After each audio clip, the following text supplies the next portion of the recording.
Of course, I didn't like Digby when I first met him. No one does. He's rude, he doesn't ever take no for an answer, and he treats you like a book he's already read and knows the ending to, even if you yourself didn't yet. Now, if you're a normal 16-year-old like I am, and you spend half of your time obsessing about the future and what you're supposed to be, and the other half reading about makeup, diets, and all the ways to change who you already are, then the stuff he hits you with is hard to take. Like Digby himself said, the truth is almost always disappointing. Not that I need him to tell me about the truth, or disappointment. In the last 6 months, I went from living in an almost good part of Brooklyn to my parents divorcing and mom and me moving to River Heights, a small city in the armpit of upstate New York. Trust me, it's an even bigger lifestyle demotion than it sounds like.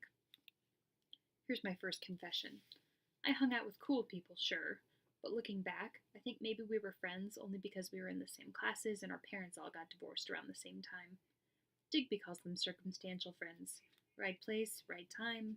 It was easy to be friends, and so we were. My friendship with Digby, on the other hand, while circumstantially convenient, he just shows up, after all, it's not easy. Nothing with that guy ever is. At first, I thought I hung out with him because I was bored and wanted to get back at Mom for moving me here. Then I thought it was because he seemed so lost and alone all the time. But now I'm standing outside a house wired with enough explosives to blow up our entire block into a pile of matchsticks, trying to figure out the best way to get back in, and I realize that really, I'm the one who's lost. But I'm jumping too far ahead. All this began on the first day of school, and we need to go back there for you to understand. That is from Trouble is a Friend of Mine by Stephanie Trombley. This book talks about Zoe Webster. We heard her voice here explaining that her parents have gotten divorced. She's been moved to this new town away from New York City, which she had called home. And she mentions Digby just showing up, and that's absolutely true. He just appears on her doorstep one day.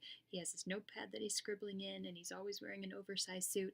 And he recruits her to join his amateur detective efforts. He's trying to track down the person who abducted his sister 9 years prior, because there's been another abduction recently in the neighborhood. Now, this is amateur detective work, sure, but Digby is not to be underestimated, and neither, for that matter, is Zoe. They are smart, they are fast talking, they are definitely teenagers with teenage concerns, but they also want justice, as well as just to fit in. So this is a wild ride. You hang on there through the first two chapters, and then you'll need to buckle up.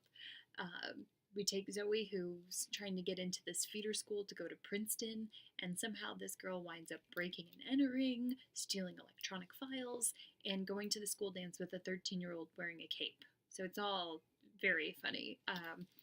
This is for if you like also crime drama. There's some gritty crime here. So this is a good detective noir story.